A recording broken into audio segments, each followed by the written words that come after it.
You got to get the AI's email, not the people. I know. It's like they're the only ones who are going to be left. So it's funny. I'm like, this is going to be try three. All right. Well, welcome everybody. It's just past 7 here on the West Coast, 10 o'clock on the East Coast on January 7th, 2026. Hard to say that.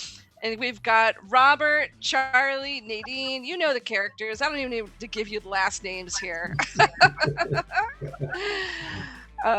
Talking about markets, they asked us to save what could be a potential debate here. So I was going to start with Robert, but now I'm going to start with Charlie. Charlie, No, no, no, you no. said Start like with you're Robert. gonna you want to go with Robert? All right, Robert. Great No, year, a lot of great I don't care. I picks. don't care. Yeah. But as you know, we have to like clean the slate every year, every day to figure out what are we doing next. So what's on your And mind today? what have I done for you lately, right? So, Exactly. Well, I know. Like I made all this money in European defense last year.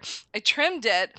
I've got smaller positions now, but I think I'm going to exit and go into some more boring industrials over in Europe. So you got to always reinvent. You can't just be sticking around on your laurels. So what are you going to do? so it's I bought a stock today. I bought a stock this morning before we started the Okay. show. Okay, Look at you. and I've talked about it in the past. It's a nano micro cap, but it's Okay. my commitment to this show is to share with people what I do in That's real right. time, and that's what I'm doing. I'm That's not right. buying Google to say I bought Google, So company's called Intest. INTT is Okay. the ticker. It's a an industrial and semi cap equipment and processing equipment, test and measurement kind of conglomerate. It's Okay. a it's eight and change today.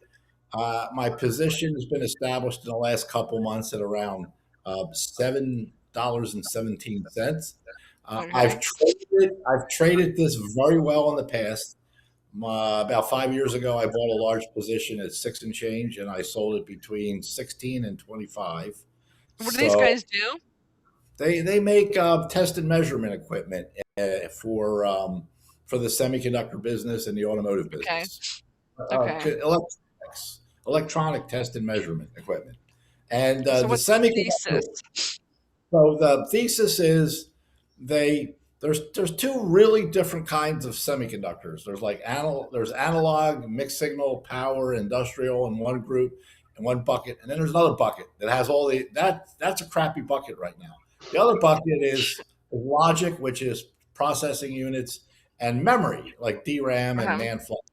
And these guys don't have a lot of customers in the sexy space.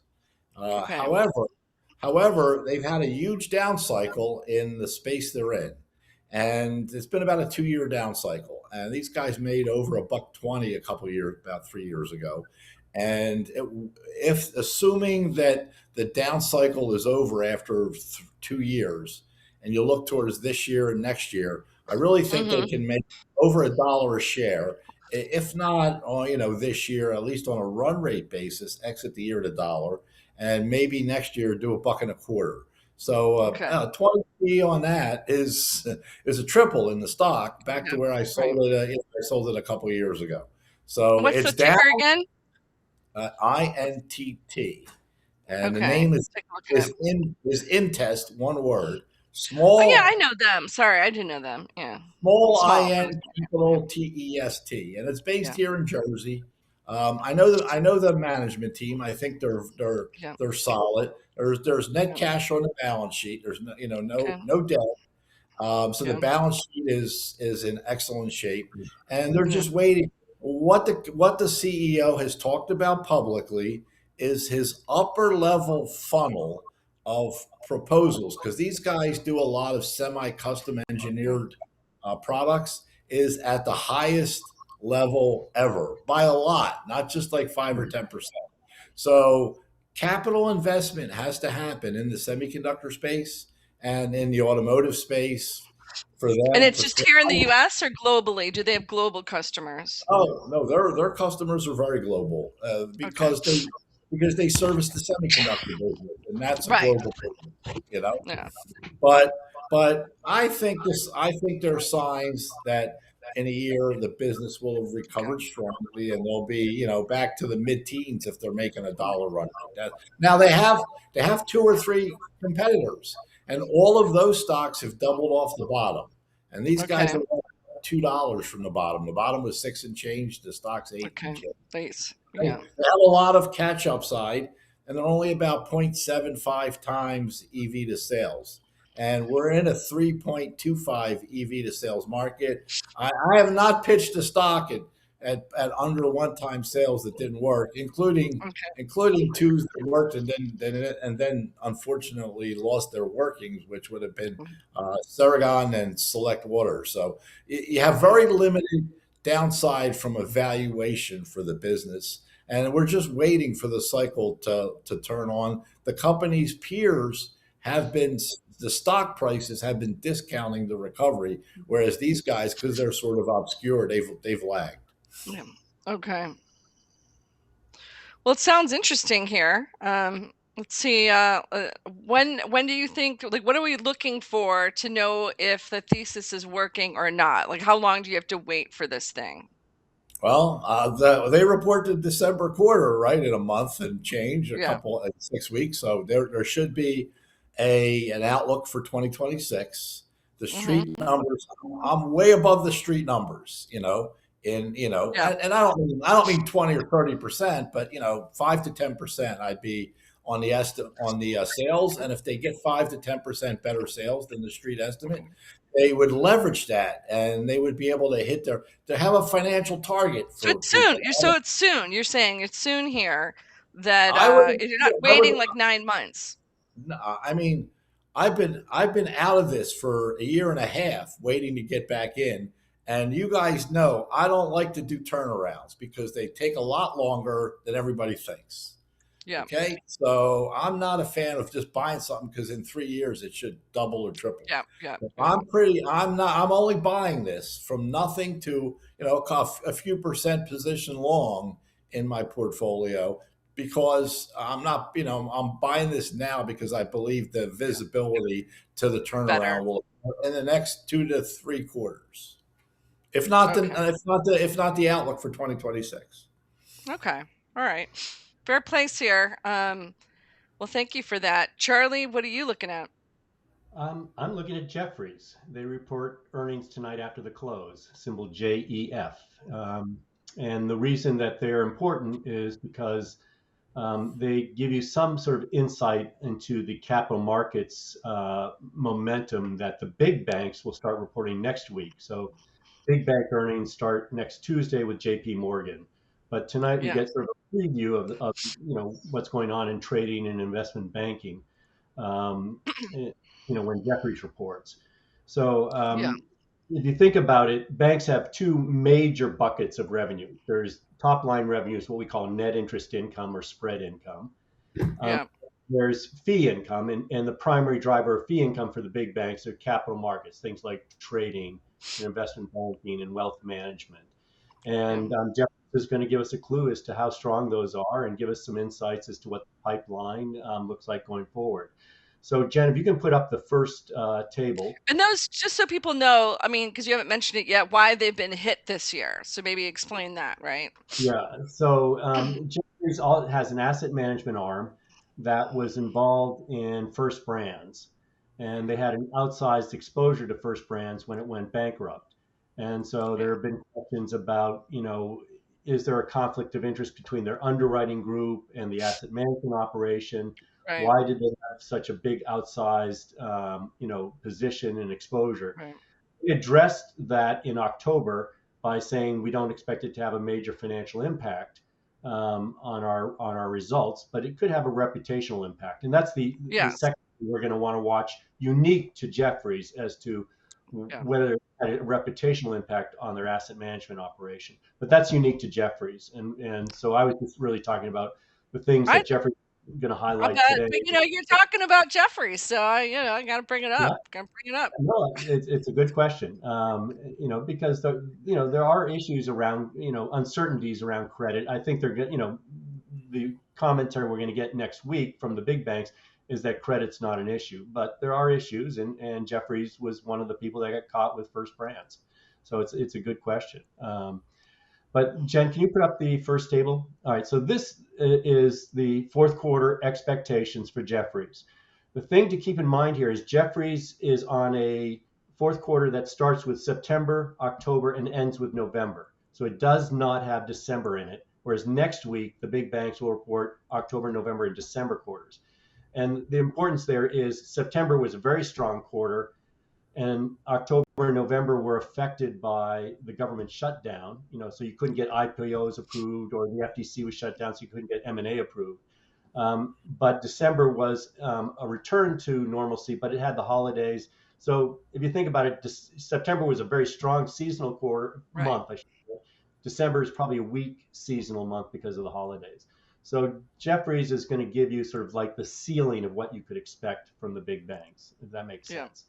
But listen, no one's buying or selling, stocks based on fourth quarter data. They're going to buy it based on what the momentum is coming into the new year, and that's what we're going to Yeah. listen for. So let me just Okay. point out a few things. So on the advisory side, which is the top, right, salmon colored box, M&A advisory revenues are supposed to be up 9%, which is fairly weak. I think you're going to see double digit type of numbers in 2026 because Okay. there's some big deals coming in through the pipeline. Equity and debt underwriting were very strong. So that's the next two salmon colored boxes on the right hand side. And then total investment banking was up 20.1%, according to our estimates. So you're going to get some fairly strong investment banking revenues out of Jeffries, and that's important because investment banking revenues are considered a higher quality source of revenues versus trading, where Yes. trading is very volatile and unpredictable, and so people will pay up for investment banking revenues, whereas they will not pay up for trading. Now, Can I ask you a question on that? Can I put a pin sure. in that for a second? So obviously, some of this was, they're brought in months before a deal, right? If not quarters. And how will you really know when there's reputational risk? Like, could you have a really good quarter now, but then it falls off a cliff because people who had considered them before aren't considering them? Like, is that a risk here, or how does the flow of that business cycle work? Yeah, I think you're right in saying we have to wait for a lag before we really understand it. They're going to make a case that when that it didn't hurt them in the fourth quarter, but I think it's too early to draw that conclusion. Yeah. But we'll see. It could have hurt their asset management operations and not their underwriting operations. But Right. there are concerns about conflicts of interest at Jeffries. Yeah. And what's going to be hard is the pipe. I'm expecting they're going to talk about a very robust pipeline and backlog, and so it's hard, when you get a pickup in activity in that area, even if they are losing some market share, they're still going to have strong numbers. So that's going to be Okay. the hard to parse out. Go Okay. back to Jeffrey's table, Jen. There's one last thing I just want to make about their numbers and the so the bottom right, I have three salmon colored boxes that deal with trading. Equity trading up 7.7%, FIC trading up, flat, and total trading up mid single digits. Um, that's important to understand. I'm making the case that we are in the mature phase of capital markets. Now, mature phase doesn't mean it can't be very robust in Yeah. 2026, but I think it's likely to be peak revenues for capital markets. And some of the things that happen around peak revenues is you get this transition from FIC stands for fixed income, commodities, and currencies, as the driver Yeah. of revenue, to equity and M&A as the driver of revenues. And I think that's going to be the theme that we're going to see in the fourth quarter, is that equity and M&A are the bigger drivers of total capital markets revenues, and fixed income is less of a driver. That transition usually marks a mature phase, and I'm of the belief that we're going to see peak revenues in 2026 in capital markets.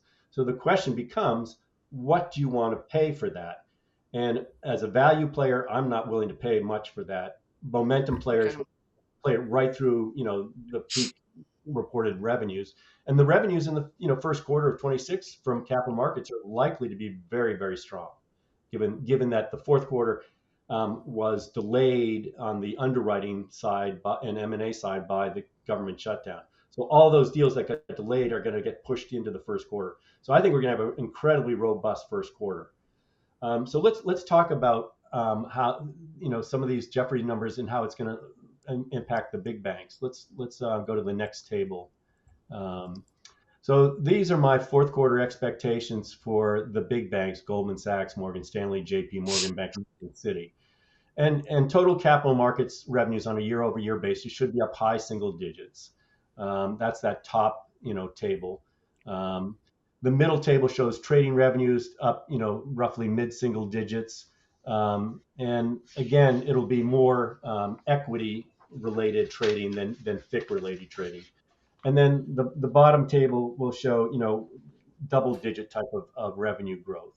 And that's that's the kind of growth that people are going to pay up for, is that double digit investment banking. So I expect the stocks, which have anticipated a lot of this, will still Yeah. do fairly well in the first quarter of the year, because of that robust pipeline in investment banking. Um, just some rough rules to understand why I think investment banking is also at a peak level. The rule of thumb is that M&A peaks around 4 to 5% of market capitalization and 5 to 6% of GDP. So if we have global market capitalization of 125 trillion and we Mhm. have GDP globally of 117 trillion, then you can talk about this, what we saw in 25, as being somewhere around 4, maybe 4+% of those numbers. So we're getting close to where they things typically peak as a percentage of global GDP and global market cap. So let me give you some numbers. In 2025, we did M&A globally of 4.5 trillion. So that's 3.8% of GDP globally and 3.6% of market cap globally. So we're not at peaks, but we're closer to peaks. And then if you look at the third quarter of 25, which was a really robust quarter for M&A, we had 1.3 trillion in the quarter, which annualizes to 5.2 trillion.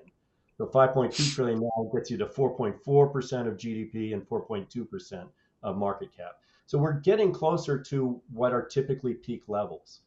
But And what that's about why. like the average transaction size? Like, because you could look at all of the PE names that haven't had liquidity, right? So is the Right. average dollar going up versus the number of deals, or is the number of deals going up and they're just smaller? Maybe kind of walk through if you know any of the You, the trends you, there, because my concern about just taking the aggregate number is like, what's the story below that? you are anticipating my next. You are very Oh, smart. sorry. Well, No. no, I just, I grew up as an analyst. I was a Yeah. measly analyst in the 90s. You have to So the ask other. why, right? Otherwise, you'll get hit over Yeah. the head, So that's the next thing literally that. and figuratively. So that is the next thing that we look for to Okay, understand whether we're in the mature phase. Usually, in the very later stages of an M&A boom, you get what we call mega deals. Mega deals are right, defined as deals over 10 billion in size. And we had a record number of right, mega deals last year. So believe it or not, we didn't have a lot of small and middle market M&A deals. And that made it tough for private equity and private credit to liquidate and monetize their portfolio. So yeah, they're still hurting for liquidity, the private equity, private credit guys. It was the big deals that, like Norfolk Southern, what was it, Electronic Arts, those type of deals are right. the deals really characterized last year. And I suspect that that's going to continue, that the mega deals are going to be what really drives the M&A market. And that is very typical of a mature phase of a capital market cycle. Yeah. Okay. But so one could argue though, right? Oh yeah, but AI, it's just big numbers. So how much of that was AI related versus non-AI related? Is there, if you kind of looked at the steady state of other deals versus kind of crazy AI deals, what do you get? Oh no, there were a lot of mega deals outside of AI. I'm trying to remember them, but it I can't remember off the top of my head. I mean, I remember Norfolk Southern because I know Wells Fargo Right, was right. that, and that was unusual because they have not been considered one of the top five, and Yeah, to have captured that. Goldman Sachs, I think, made $100 million on one of their big mega deals. yeah. That will get booked in the first quarter. So there's a Yeah, when pipeline. Google bought Wiz, yeah, there was Chevron, Hess, Rio Tinto, right? There was, Yeah. well, I guess So Paramount it thing's wasn't not AI done. related. Yeah, That I can yeah, yeah, assure you. I just can't remember all the yeah, deals off the top of my head. But yeah. but yeah, I mean, so we are going to have tremendous momentum, and U.S. I think Steel. that's the takeaway from Jeffries coming into the first half of this year. Yeah, And I expect, well, 2026, to give you an idea of numbers, in 2021, investment banking for the big five generated about $53 billion of revenues. This yeah. past year, 2025, had about 38 billion of revenues. The street right now is expecting about 42 billion of revenues in 26. And I think it's going to be higher than that. I think the investment banking revenues are going to be a positive surprise. Um, on the other side, trading revenues are probably going to be a negative surprise. The street has trading revenues, up, low single digits. I think they're going to be down mid single digits. And so, when you look at that mix, trading down, investment banking up big, that's positive for the multiples of these stocks. But then you look at these stocks, and J.P. Morgan's trading at 3 times tangible book, Morgan Yeah, Stanley at 3 times tangible. They're anticipating a lot of this, so yeah. I can't get excited about buying these stocks here. I'm more of a Yeah. seller on strength. And I hope to be short by February, March, a lot of these names because Okay, I think will be peak momentum. okay. I think I'm with you there. And then, and so on these names you said, so you talked about Jeffries in particular, but would you be doing short on individual names or would you be just going through the XLF or what would you do at that point? Are you just looking more for valuations and picking them off that way? So if someone wants Well, to get prepared, what should they do? yeah, the answer is I am willing to short individual names. I'm not going to do it, into the teeth of earnings or coming out of earnings. I'll probably wait Hmm. for that to die down. There are a couple of banking conferences in March. I probably will, sort of listen to the sentiment going into that, and that would be sort of the Yeah. timing of when I might, look at the short side of these things. And then, you can differentiate, between those that benefit from strictly corporate, activity. Like a Bank of America really doesn't deal a lot with the hedge fund community or the macro Hmm. traders. They deal more with the Right. corporation. And so they have a steadier, predictable stream of investment banking revenues. Whereas at JP Morgan or Goldman Sachs, can be a lot more volatile depending on how the macro and hedge fund, traders play. So you have to understand, whether they're having good years, bad years, how they're positioned, to make those distinctions. Okay. All right. Well, thank you. And if people just want freebies, I'll give a freebie, a random freebie before we exit here. Uh, uh, India has been kind of unloved, so it's not quite yet at the place where I would enter. In fact, I just had my screen on. Where'd it go here? But I was just taking a look at like where would you can get it through the ETF INDA if you don't do local stuff, especially there, which is kind of a different ball of wax. But if you want to take a look at India, which is one of the few less loved EMs of last year, I'd be looking at it at 53 spot 64 on the low end as a potential buy. And right now it's about, call it 54 and change. So it has to go down by a little bit, but that is something if people want a freebie. It has nothing to do with anything that Robert or Charlie talked about today. You want to diversify somewhere totally else. I won't go into all the fundamentals around that, but and a simple thesis is that we expect that the trade situation isn't as bad as they think. The country will do better than people think. It has been unloved, and so if you're looking for a little bit of value internationally, we would look there. So, thank you, Robert. Actually, it might figure into what I was talking about because isn't India Oh, supposed to have a big IPO year this year or uh, something like that? they might, yeah, they might. You're right. You're right. There you go. There you go. Connecting the dots as always, Charlie. So, thank you, everybody. Again, it is January 7th, 2026. We have Charlie Peabody, Robert Marson, Nadine Turman here for you for Wall Street Beats, powered by Passes. Thank you so much. Thanks, Nadine. Thanks, Robert. Bye bye. Thanks, man. Thanks, Jen.